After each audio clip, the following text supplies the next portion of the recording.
Let us pray. Heavenly Father, we come before you today to worship you and praise your name. We rejoice that you are faithful, and it is through your grace we have faith. Faith that we are the children of your promise. The promise that through the perfect sacrifice by your Son, we are saved from our sin.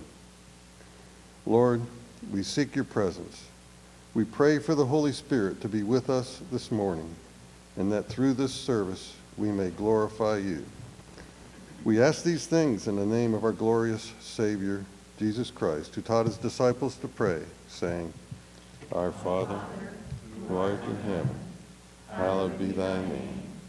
Thy kingdom come, thy will be done, on earth as it is in heaven. Give us this day our daily bread, and forgive us our debts, as we forgive our debtors. And lead us not into temptation, but deliver us from evil. For thine is the kingdom, and the power, and the glory forever. Amen. For our confession of sin, let us read together as it is written in your bulletin. Almighty God, we acknowledge and confess that we have sinned against you in thought, word, and deed. We have not loved you with all our heart, soul, mind, and strength. We have not loved our neighbor as ourselves. Deepen within us our sorrow for the wrong we have done and the good we have left undone. Lord, you are full of compassion and gracious, slow to anger, and plenteous in mercy. There is always forgiveness with you. Restore to us the joy of your salvation. Bind up that which is broken. Give light to our minds, strength to our wills, and rest to our souls. Speak to each of us, and let your word abide with us until it has wrought in us your holy will. Amen. Our assurance of pardon is from Psalm 103, verses 8 through 12.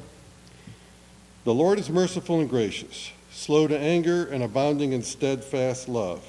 He will not always chide, nor will he keep his anger forever. He does not deal with us according to our sins, nor repay us according to our iniquities. For as high as the heavens are above the earth, so great is his steadfast love toward those who fear him. As far as the east is from the west, so far does he remove our transgressions from us. Yes, hallelujah. Our confession of faith is from the Heidelberg Catechism. It's question 21. I will read the question and we will repeat the response together. What is true faith? True faith is not only a knowledge and conviction that everything God reveals in his word is true.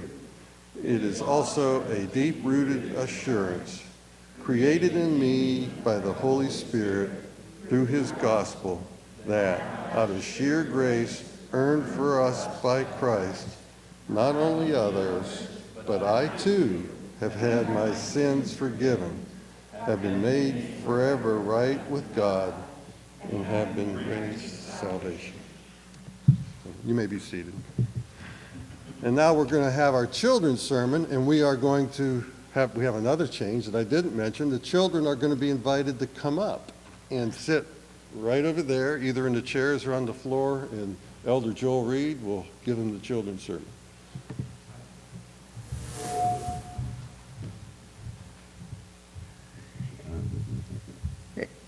And if you don't want to come up this time, that's fine. We'll just be preparing for next week. But if you want to come up, that would be great.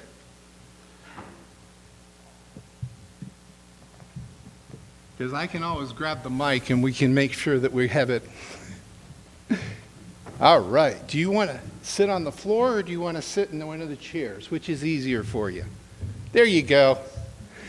All right. So, have you ever gotten A big bag of candy. No? Have you ever opened a brand new bag of cookies? No? Maybe? I know when I was young, it was one of those that I would get candy. And my mom would say to me, Joel, don't eat it all. You can have some, but don't eat it all. And you know what? I would start eating, and it was so good. And I would keep eating and eating and eating. And you know what? I didn't mean to. Well, I did. It was all gone. And then I'd go to the dining table, and you know what? I couldn't eat anymore. It was just, Mom would be like, where's your appetite? Did you eat all that candy? And I'd have to say, yep, I did. You know, there's this thing that you'll see in the Bible that talks about moderation. Do you know what moderation is? Moderation means to do things in a very sane way or a good way so that you're not overdoing things, okay? You know, it's one of those where if I ate 3 or 4 pieces of candy and saved the rest for later, I would have eaten my dinner. I would have gotten all the nutrition that I'm supposed to get through my dinner that my mom made for me, right? If I don't do things in moderation, I eat a bunch of sugar, and I usually get a bellyache, and I usually don't eat what I'm supposed to. Well, later on, when Pastor Jim reads the passage from Proverbs, I want you to listen about doing things in moderation. Okay? Let's pray. Dear Heavenly Father, we do thank you that you give us so many good things. We pray that you would remind us that you have called us to do things according to your will and to do things that are best for us as you have prescribed. In Jesus' name we pray. Amen.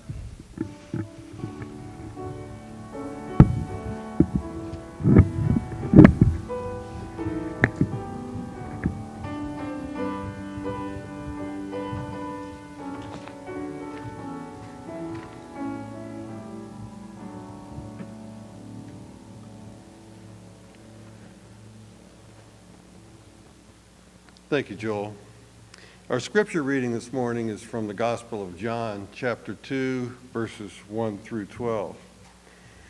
These are familiar verses from the Gospel of John. And it's really about Jesus, what's called Jesus' first miracle. It's more than just the transformation of water into wine.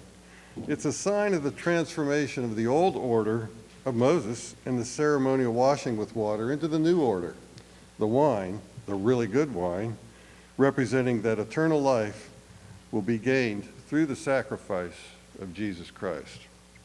Hear the word of God. On the third day, there was a wedding at Cana in Galilee, and the mother of Jesus was there. Jesus also was invited to the wedding with his disciples. When the wine ran out, the mother of Jesus said to him, "They have no wine." And Jesus said to her, "Woman, what does this have to do with me? My hour has not yet come." His mother said to the servants, "Do whatever he tells you." Now there were 6 stone water jars there for the Jewish rites of purification, each holding 20 or 30 gallons. Jesus said to the servants, "Fill the jars with water." And they filled them up to the brim. And he said to them, "Now draw some out and take it to the master of the feast." So they took it. When the master of the feast tasted the water, now become wine, and did not know where it came from, though the servants who had drawn the water knew, the master of the feast called the bridegroom and said to him, "Everyone serves the good wine first, and when people have drunk freely, then the poor wine. But you have kept the good wine until now." This, the first of his signs, Jesus did at Cana in Galilee and manifested his glory, and his disciples believed in him. After this, he went down to Capernaum with his mother and his brothers and his disciples and stayed there for a few days. The grass withers, the flower fades, but the word of our God shall stand forever. Amen.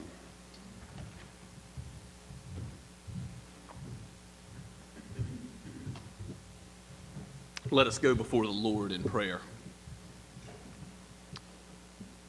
O Father, Son, and Holy Spirit, how majestic is your name in all the earth. You are our Creator, the one who spoke all things into existence by the word of your power, and you rule this world as King of kings and Lord of lords.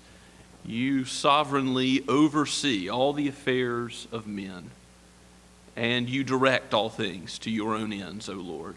For from you and through you and to you are all things. To you alone be the glory forever. We know that the angels praise your name all the day long, and we seek to join with them in this hour. Let us, in spirit and truth, truly imbibe your word and be filled with the Spirit. O Lord, help us. Dwell amongst us, we pray. For without you, O Lord Jesus, we can do nothing. We will not be able to battle sin. We will not be able to gain righteousness. We will not be encouraged in the gospel, encouraged in fellowship with one another, unless you are present with us, unless you act by your grace within us. So come, Lord Jesus, and bless your people. Shepherd your flock, for your sheep hear your voice. Speak to us through your written word. Open it to our understanding so that our minds and hearts and wills would be enlightened, so that we would be hearers and doers of it. Lord, I pray for all those who are watching now or later that you would use this word powerfully in the days ahead, that you would cause it to be understanding that would guide our actions in this life and help us to reach out to our neighbors, that you would encourage us in our hospitality, in our outreach, in our evangelism, in our apologetics, to have a reason for the hope that is within us, to give others something of what we know, where one beggar tells another where they found bread, in the Lord Jesus Christ, the bread of life, he who gives living water, water that will never leave us thirsty again. Oh Lord, we thank you for the gospel, for the forgiveness of sins, for casting them as far as the east is from the west. What a glorious truth indeed. And we pray that you would help fathers and mothers raise up their children, the nurture and admonition of this truth. That you would help us as we study your word and Bible studies together as your people. Lord, bless our youth group. Bless our denomination. We thank you for how you were with us through Synod this past week and our annual meetings. Lord, give us faithfulness to your word in all that we do. We thank you for how good it is when brothers dwell together in unity, and how you have helped us in this past week. We know that you are the God of all wisdom, and we pray for wisdom going forward.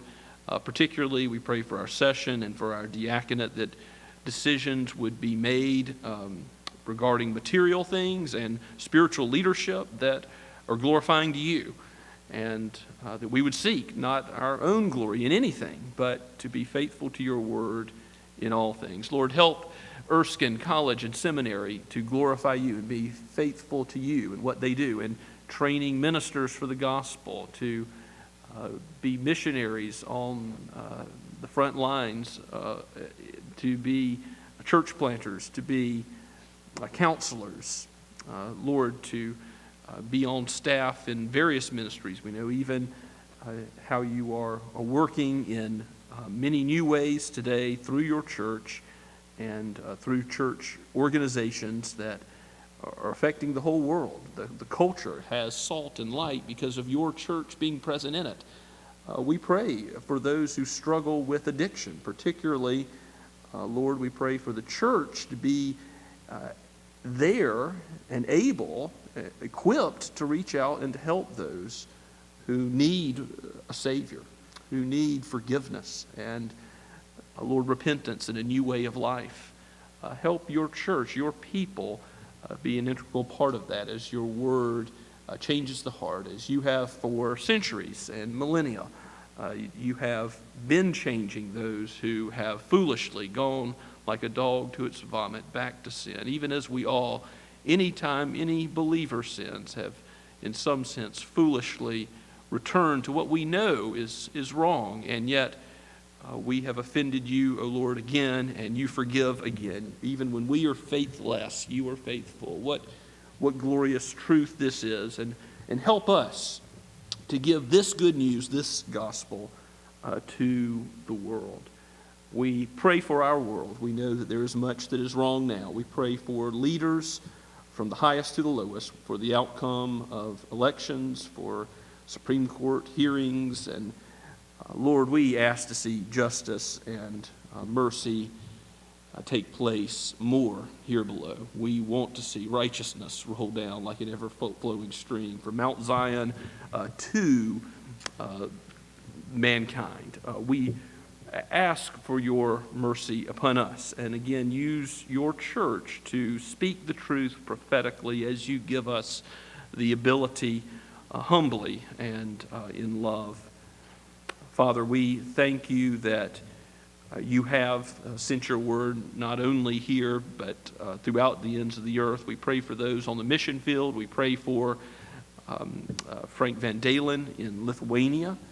We lift up that ministry and pray that you would sustain him and his marriage. Lord, help him in all that he does to bring your word to a people that need it so desperately, where the veil of communism has been lifted, where there are new opportunities, where your word is going forward with great success. We thank you for that. We pray for the Ahlers in Germany and the new work they're doing with Bridge Europe there. We ask your help with them. We pray for Shem Creek, our local ARP church in Mount Pleasant, and ask that you would bless their leadership, for they need your help in raising up new leaders as well, and be with those who have been ordained to the eldership already. And may it be that you would cause deacons to be raised up in the near future, and be with their congregation, give them wisdom. And Lord, we ask for the opportunity to see more churches planted, gospel faithful churches planted in the Low Country. And if you would use us and Shem Creek in that, we would give you the praise and the glory for it. Father, we thank you that you are a God who does not only use one denomination, that you are a God of a great kingdom, and that you use all those who preach your word, who preach Christ, to change hearts, to change lives. And so we pray for our brothers and sisters of whatever denominational stripe, as Christ is proclaimed. We rejoice in that. We call them brothers and sisters and are glad in your work.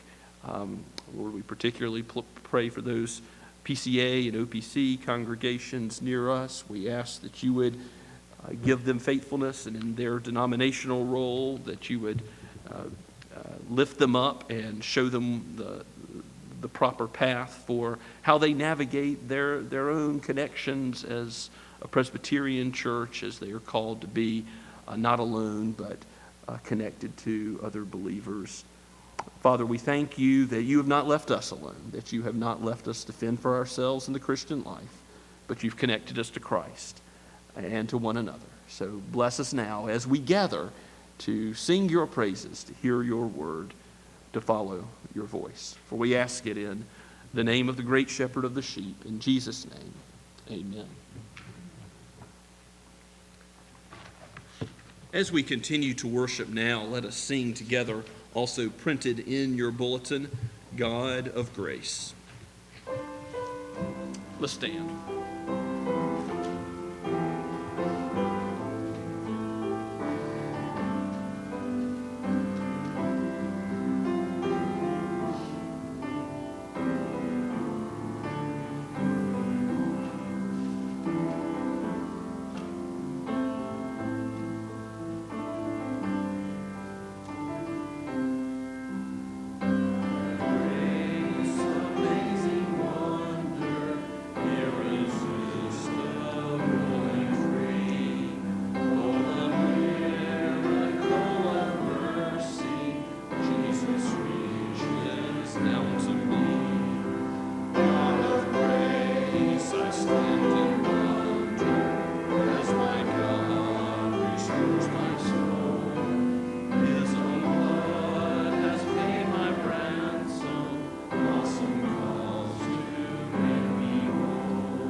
Let us pray. O Father, Son, and Holy Spirit, as you own this whole world and have made us stewards of just a little bit for a time, aid us in living our lives as living sacrifices to you, that all that we do would be to the glory of your name, and that what we give now in tithes and offerings would be used so that deeds of love and mercy show forth the gospel of Christ, and that his name is lauded as great on the earth. We pray all this in his holy name. Amen.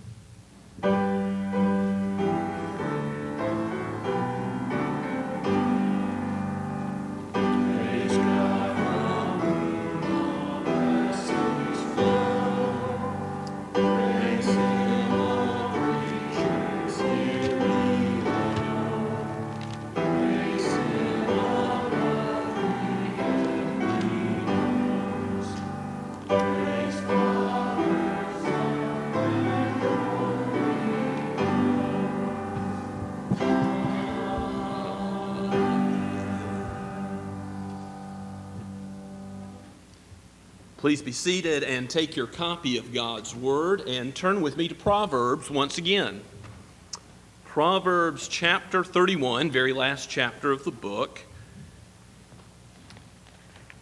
for our initial text this morning.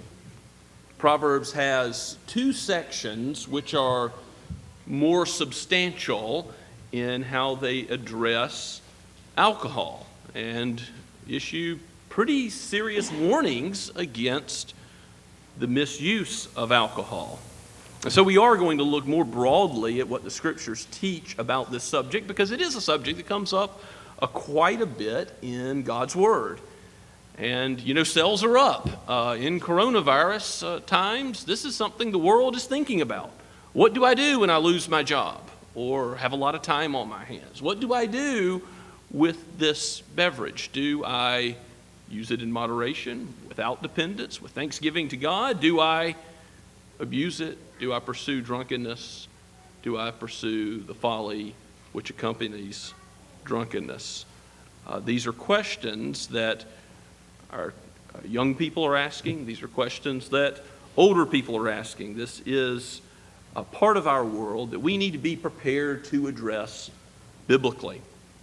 And you'll see that also relates to the king. It relates to leadership in a family, in a church, in a country. Proverbs 31, we'll read verses 1 through 9 together. This is God's holy word, as the Spirit has carried men along to write, just as he would have us here today. The words of King Lemuel, an oracle that his mother taught him. What are you doing, my son? What are you doing, son of my womb? What are you doing, son of my vows? Do not give your strength to women, your ways to those who destroy kings. It is not for kings, O Lemuel, it is not for kings to drink wine, or for rulers to take strong drink, lest they drink and forget what has been decreed, and pervert the rights of all the afflicted. Give strong drink to the one who is perishing, and wine to those in bitter distress. Let them drink and forget their poverty, and remember their misery no more. Open your mouth for the mute, and for the rights of all who are destitute. Open your mouth, judge righteously. Defend the rights of the poor and needy. Let's pray together.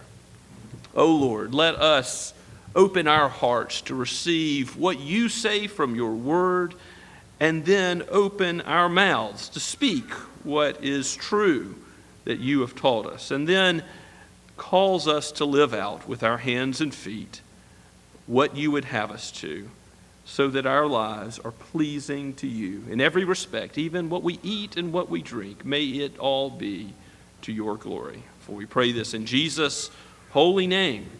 Amen. So this is written by, we know compiled by King Solomon, but originally given by King Lemuel's mother. Here we have an oracle coming from her mouth that she says to him, as if grabbing him by the lapels. What are you doing, my son? Why are you? Perhaps he was young and he still thinks he's sowing his wild oats. Is that a biblical doctrine? No. He needs to learn wisdom now. If he's naive, he needs to get wisdom now. He needs to buy it and not sell it. He needs to prepare to rule as a godly man. She says, what are you doing, my son? What are you doing, son of my womb? What are you doing, son of my vows? That repetition obviously emphasizing her emphatic desire. I'm sure her prayer, a mother's desire and prayer to see her son go in the right way. So just as King Solomon is desiring for his son to go in the right way, from father to son, here from mother to son, you have the same desire being spoken. And she says, son of my vows, speaking of marriage vows.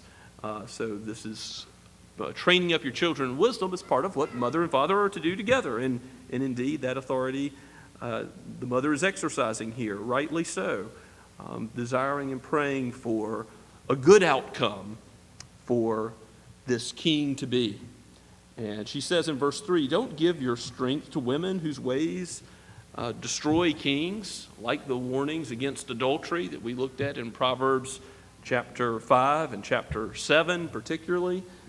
Here we have a similar warning that this son not go down that dark road. And then she warns against the misuse of drink. It is not for kings, O Lemuel, it is not for kings to drink wine or for rulers to take strong drink. Now, we'll see as we go through the Bible's view of alcohol as a whole, this doesn't mean it's never appropriate for a king to drink or a leader to drink strong drink or alcohol, but it does mean that when court is in session, when you're decreeing laws, when Congress is going and the president's signing something, that's not a good time to have alcohol involved, is it? You don't want your heart surgeon to be drinking on the job. You don't want your airplane pilot to be under the influence. And for the same reason, we're told here that it's not appropriate for rulers to make decisions which can potentially affect what? Many lives. They can forget what they've decreed. They can do injustice. And they can afflict, particularly those God cares about, the poor, the needy, those who need someone to stand up for their rights. And if they do that, they have committed a great sin far beyond their own state of drunkenness. Their decisions then affect many, many others.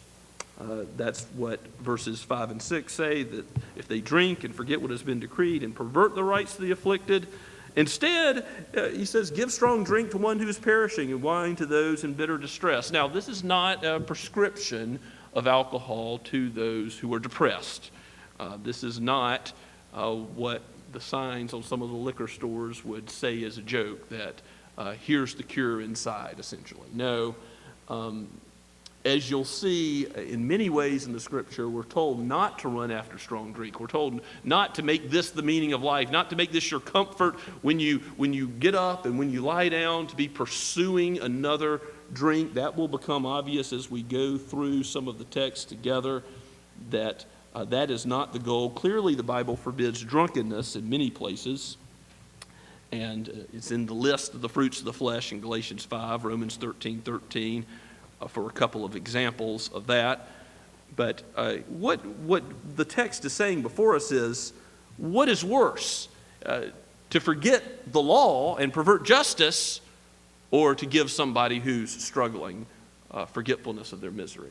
So it's obviously much worse for a king to pervert justice and to cause great harm. And yes, there's a medicinal use for those who are, in great pain, to have alcohol relieve that pain, if it's a physical pain perhaps, but it's not saying give strong drink to the one who is dying on the battlefield and then to anybody who just feels bad about their life. No, that's not the answer at all. You might go to Psalm 4 briefly before we go through some of the Proverbs dealing with this subject. Psalm 4, short psalm. I'll just read the whole of it.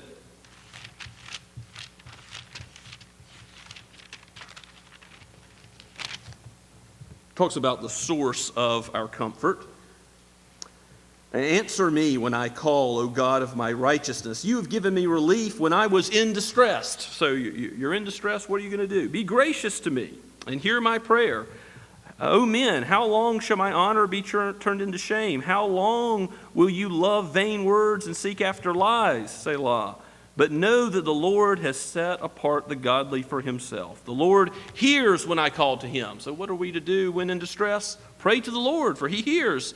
Be angry and do not sin. Ponder in your own hearts on your beds and be silent. Offer right sacrifices. Put your trust in the Lord. There were many who will say, who will show us some good? Lift high the light of your face upon us, O Lord. And then look at particularly the next verse, verse 7. You have put more joy in my heart than they have when their grain and wine abound. Here is true joy found in trusting the Lord, not in how the world runs after the new wine when it comes. And so the psalm ends, in peace I will lie down and sleep, for you alone, Lord, make me dwell in safety. What do you need to go to sleep well at night? The bottle? No, you need to lay down with the Lord. Pray to him. Go to bed with God on your mind and heart. And this will be a comfort far exceeding that which alcohol can provide. We're told not to make drinking into a god, an idol, in various ways. Jesus says such on the Sermon on the Mount, that we're not to worry about what we eat or drink or what we will wear, that we're to seek first the kingdom of God. Certainly the Ten Commandments, that you'll not have any gods before me, say as much. 1 Peter 5:8 tells us not to we're not to be mastered by anything. And the devil will prowl and devour us if we are not sober-minded. There are times to abstain completely from strong drink. We see that in the case of Daniel, the prophet Daniel. If you look at chapter 1, verses 8 through 16, or 10, 2 and 3, Daniel at times abstains from strong drink. There's the Nazirite vow in Numbers 5 and 6, the end of chapter 5 and in the beginning of 6. Now, if you read that whole, it's basically a chapter's worth, you'll see that the Nazirite vow had a beginning and an end point. It was not forever. It was for a time, for the days of separation. No cutting of the hair, no strong drink was to be taken. Also, you have the Levites, the priests, like in Leviticus 10:9. You have, we'll look that one up briefly, Moses telling Aaron and his sons, Leviticus 10:9. Just see this, as straightforward as it is. Drink no wine or strong drink, you or your sons with you, when you go into the tent of meeting, lest you die. Again, this is the same principle of the airplane pilot or the heart surgeon or the king who's decreeing or ruling on a law. When the priest goes into the tent of meeting, when the priest goes to meet with God and lead the people in the worship of God, not an appropriate time to have any strong drink affecting him. So don't die, give reverence to God, and be abstinent from drink for those times. Don't make it into a god. Don't run after it as if it is the meaning of life. And certainly that's what much of our world does. Much of the world seeks to find pleasure, hedonistic pleasure, as ultimately the meaning of life. And we saw where that led in Ecclesiastes, didn't we? As we studied that book, Solomon says, meaningless is even seeking after all the pleasures of the world. You read about his search in Ecclesiastes chapter 2. And the height of the book, I argued with you that chapter 9, verses 7 through 9 are really the height of where he gives the argument that just go enjoy your days, drink your wine, eat your bread, enjoy your life with your wife, because that's the best you've got if everything is lived under the sun.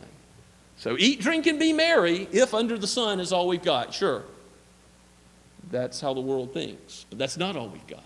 There is something above the sun. There's not only the creation, there's the Creator. And He's designed everything in His creation. Everything He created good, He's designed with a purpose. And so we need to submit to Him, not our own thinking about, is alcohol good or bad? Is it a blessing or a curse? What does the Scripture think? And then our minds must be informed by that. What does the Scripture warn against? What does the Scripture positively tell us? So we're not to pursue numbing ourselves with drink. We're not to pursue it as an idol. Ephesians 5:18 says, rather than to be drunk, we're to be filled with the Spirit. Galatians chapter 5 gives the fruits of the flesh, a bunch of lists of sins, and drunkenness is one of them. But what are we to have instead of the fruits of the flesh? The fruits of the Spirit. And so Paul tells us what we are to put on as we put off these things. And, there's worldly programs that have helped many. There's things like AA, 12-step programs. But those don't come from a biblical worldview. In fact, they are opposed to a biblical worldview at many points. They talk about whatever your conception of God is. Well, guess what? You don't need to replace the idolatry of alcohol with another idol, another god of your own making. You need the biblical God. And God has been healing people who struggle with alcohol, with drunkenness and dependency on it. He's been healing people from the millennia, far before AA ever came on the scene. How's He been doing it? By His Word, working in the heart, bringing faith and repentance in the Lord Jesus Christ. By connecting people, and if you talk to people who do ministry to those who struggle with addictions, whether it's alcohol, other drugs, other things, very important is connecting those people to the people of God, the local church, connecting them to accountability, to shepherds, to people who get involved in your life, even if it's messy, right? And this is where God uses His Word to change people, and even if they stumble and fall, even if we have issues in the journey towards putting off and putting on, God does that work through His church. And oftentimes in history, the temperance movement, prohibition, the coalition of bootleggers and Baptists that have outlawed alcohol completely, the Alcoholics Anonymous type organizations that come at it from another worldview. These things affect, in America today, our understanding of how to handle this issue. And so you have some folks who are saying, teetotalism really is best. Completely abstaining from alcohol is best. It's the most holy path. It's the best way to go because you might offend someone. But I think we need to be very careful as we look at the Scriptures to see, what does the Bible say is best? First of all, the Apostle Paul says in addressing the Lord's Supper in 1 Corinthians 11, this is right before the words of institution we read every time we celebrate the Lord's Supper. The Apostle Paul says there's some problems happening. So I'll read from verse 17 down to verse 22. And listen to what kind of problems were occurring, particularly with the element of wine in the Lord's Supper. Notice what he does say and what he doesn't say. But in the following instructions, I do not commend you, Corinthian church, because when you come together, it is not for the better, but for the worse. For in the first place, when you come together as a church, I hear there are divisions amongst you. That's bad. And I believe it in part. For there must be factions among you in order that those who are genuine among you may be recognized. When you come together, it is not the Lord's Supper you eat, for in eating, each one goes ahead with his own meal. One goes hungry, another gets drunk. What? Do you not have houses to eat and drink in? Or do you despise the church of God and humiliate those who have nothing? What shall I say to you? Shall I commend you in this? No, I will not. So notice what Paul doesn't say. He doesn't say, well, you were clearly using normal wine, right? Whatever the alcoholic percentage, it was such that when they drank it, they got drunk. He says that's wrong. This isn't a meal to eat a bunch and leave other people not partaking the Lord's Supper at all, and for some to get drunk on wine and others to not partake at all. No, its purpose is the unity of the body, not dividing up the body and not one having and another not. He doesn't say change the element. He doesn't say, okay, that's it for the use of alcohol in the Lord's Supper. Now, in the 1860s, Dr. Thomas Welch, a Methodist elder, came up with the idea that we should use the freshest grape juice, unfermented, and with pasteurization, keeping it in that state, as what should replace wine, because it would be better. It would be better because of the evils of alcohol, that alcohol was a curse, and this is something many churches adopted. And sure, it's fruit of the vine. I don't think that it's unbiblical to use Welch's. However, that statement the change came along because of a desire to see something different put in as an element into the Lord's Supper. Paul doesn't do that. Paul says, even what Jesus says, each should take the Lord's Supper. So if AA is telling you you're an alcoholic, you'll always be an alcoholic, you can't take the Lord's Supper because it might send you down a path of drunkenness, that's not what a believer should necessarily understand, because you may have been an alcoholic, you may have struggled with drunkenness or dependency or slavery to alcohol, but you can be freed by Christ from that, can you not? And you can partake of the Lord's Supper where it's offered, even if it does contain alcohol. You can be free to do that without spiraling into sin. You can overcome that temptation and glorify God. The wine that is used in communion is instituted by Jesus himself.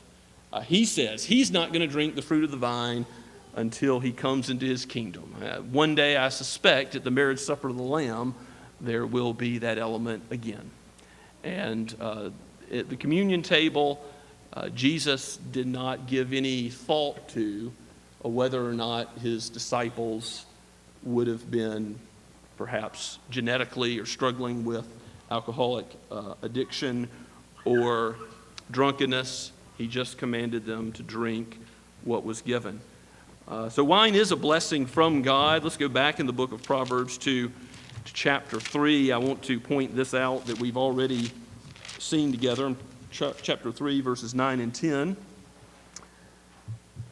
says, honor the Lord with the wealth and with the first fruits of your produce. Then your barns will be filled with plenty, and your vats will be bursting with wine. So there's an example of wine being called a blessing in Scripture. There's a whole lot of these, actually, but let's look up a couple more. Let's go to Psalm 104. So back one book of wisdom literature. Psalm 104, verses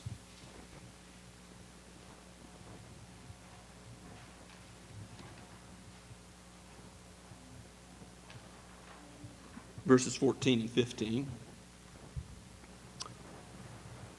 Psalmist is praising God for his work in creation. You cause the grass to grow for the livestock and the plants for man to cultivate, that he may bring forth food from the earth and wine to gladden the heart of man, oil to make his face shine, bread to strengthen him. And you see with the equivalence of wine and oil and bread, that this is clearly wine portrayed as a good thing because it gladdens the heart. Now again, is the psalm encouraging drunkenness? No. But it's saying that even in a small amount of wine, there's some ability of the substance to gladden the heart. And that's how God has created it to be a blessing. So that is an aspect of the blessing of wine. Other places we could go, but I'll just reference the wedding in Cana account we've read earlier. Jesus uses 6 stone pots filled with water. If you do the math on how many, they were 20 to 30 gallons each. So you do the math on times 6, that's at least 120 gallons up to 180 that he made water into wine. As Elder Dale Johannesmeyer mentioned, this is symbolizing a lot more than just Jesus throwing a good party. But it's not lost on us that it was a wedding and there was cause to celebrate, wasn't there? There was an understanding and appreciation that God has blessed this marriage, this institution with these two people, and then it's appropriate for us to enjoy wine, 180 gallons perhaps, at least 120 gallons at that festival. Maybe there are a lot of people.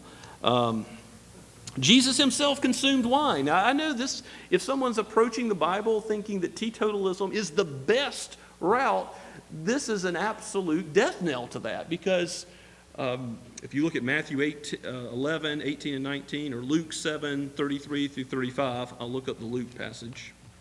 They're similar. Both of these talk about how John the Baptist came and how Jesus came into this world. You know, John the Baptist is the forerunner. So how did John come? We'll read Luke 7 at verse 33. For John the Baptist has come eating no bread and drinking no wine, and you say he has a demon. So he has critics because he was being an ascetic, out in the wilderness wearing strange clothing and the like. But look at verse 34. The Son of Man, that's Jesus, has come eating and drinking. And in context, what was he drinking? Not just any beverage, but wine. He was eating and drinking, and you say, the false accusations, look at him, a glutton and a drunkard. Now, was Christ a glutton? Absolutely not. Was he a drunkard? Never. Never. But that was the false accusation because he came eating and drinking. He was open to that accusation in the minds of his enemies because he was, in fact, drinking wine on occasion. And again, he instituted in the Lord's Supper, we know for certain. And wisdom is justified by her children. In other words, that's not right, what is said of Christ. We need to understand the benefits of this substance, but we also need to understand the danger. And this is where I want us to go back to Proverbs and look at this passage which warns us so strictly against the danger of falling prey, being led astray by strong drink. First, you can go simply to Proverbs 20. Proverbs 20, verse 1. Wine is a mocker, and strong drink a brawler. And whoever is led astray by it is not wise. It isn't just kings. This is anybody who's led astray by alcohol is not wise. Now go forward to chapter 23. Chapter 23 has one of the more prolific sections given to alcohol and warning against its misuse. Look at verse 29. There is a section up earlier that we read in a different account. But look at verse 29 and following. Who has woe? Who has sorrow? Who has bad consequences, right? They come from not being wise. Who has strife? Who has complaining? Who has wounds without cause? Who has redness of eyes? Those who tarry long after wine. Those who go to try mixed wine. Do not look at wine when it is red, when it sparkles in the cup, when it goes down smoothly. In the end, it bites like a serpent and stings like an adder. Your eyes will see strange things, and your heart will utter perverse things. You will be like one who lies down in the midst of the sea, one who lies on the top of a mast. They struck me, you say, but I was not hurt. They beat me, but I did not feel it. When shall I awake? I must have another drink. Here's the fool repeating his folly, like a dog returning to his vomit. And you don't just need sanity. You need biblical faith and repentance in the Savior. It may feel good. The Bible is honest about how it feels, like you're sailing in the ocean on top of a mast, whatever. It may feel like an otherworldly experience, but that isn't the purpose of life. It leads to death. It leads to consequences that are serious. Who has woe? Who has sorrow? Who gets hurt and doesn't even feel it? Their pain tolerance isn't, their brain isn't getting the message that their body is in pain. Now, when we model what biblical use of alcohol looks like. I don't think that just looks like abstinence. It can look like abstinence. Not everybody has to like alcohol or consume it. That's fine. But you can't judge those who do consume it. That's clear. Or else you'd be judging Christ himself as being a less pious Christian, which makes no sense whatsoever. When you reach out to your neighbors, you can have a party. You can have a Christmas party or a Halloween or Reformation Day party. Or you can point out that Christians can enjoy the good things of this life. You can go to a bar. You can go to a brewery. You can enjoy a sample of wine or mixed wine, but do it with your wits about you.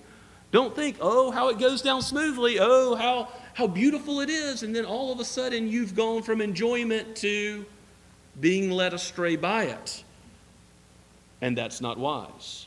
Always have your wits about you. Don't let yourself ask for accountability in this. From your spouse, from your friends. Particularly younger folks, don't get your instruction about the use of alcohol from other teenagers or college-age folks. Get wise people in your life to talk about alcohol. Parents, teach your children about the use and misuse of alcohol. This is part of God's word and part of God's world. We need to talk about it so that, again, they're not getting their instruction from the world. They're getting it from you, like a loving father or a loving mother here in God's word. And yes, it can be good to show the world that we can enjoy alcohol at a party, at a wedding. It can be part of our hospitality. Just as we give good food and thank God for it, we can give good alcoholic drink to our neighbor without fear of it being something that is evil in itself. It's not. It is a blessing by God. Just don't let it rule your life. Don't let it become a curse for you. One of the qualifications of a church leader is that he not be addicted to much wine.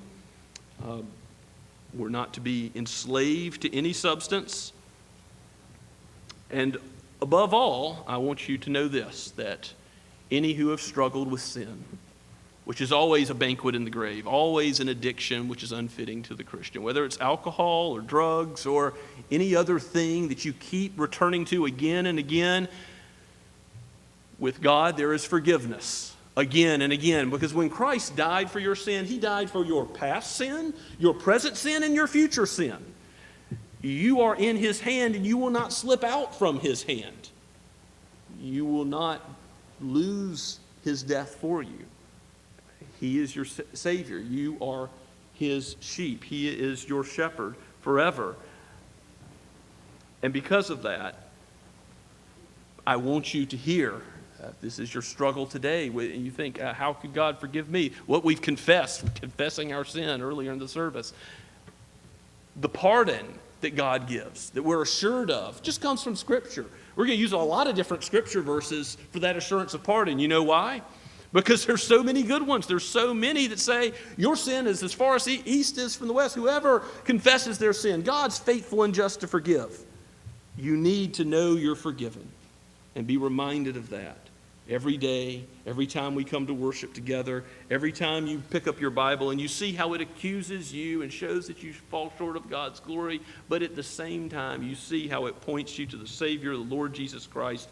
And I'll close with this, simply from Isaiah 55, as the gospel is presented by the prophet Isaiah. Hear these words, as he puts it in the language of a great meal, a great feast. Isaiah 55, verses 1 through 3. Come, everyone who thirsts, come to the waters, and he who has no money, come buy and eat. If you are spiritually bankrupt, come to the Lord Jesus Christ. Come buy wine and milk without money and without price. Now, Jesus isn't talking about physical wine and milk. He's talking about buy the salvation that comes in him. It's the bread of life, the fount of never-ending water. Come buy wine and milk without money, without price. Why do you spend your money for that which is not bread? Why do you run after sin and your labor for that which does not satisfy? Listen diligently to me and eat what is good, and delight yourself in rich food. Incline your ear and come to me. Hear, that your soul may live. Let's pray together. O Lord Christ, we thank you for your word, for all that it teaches. O Lord, help us, instruct our hearts in the way we should go. Give us wisdom. Help us not to be led astray by the passions of the flesh, but to be filled with your Spirit to do what is pleasing in your sight. For we ask this in Jesus' name. Amen. And let us stand in response to the preaching of God's word, a hymn number 465, Marvelous Grace of Our Loving Lord.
Now to him who is able to keep you from falling and to present you before his glorious presence without fault and with great joy, to the only God, our Savior, be all glory, majesty, power, and authority through the Lord Jesus Christ, before all ages, now and forever. Amen and amen.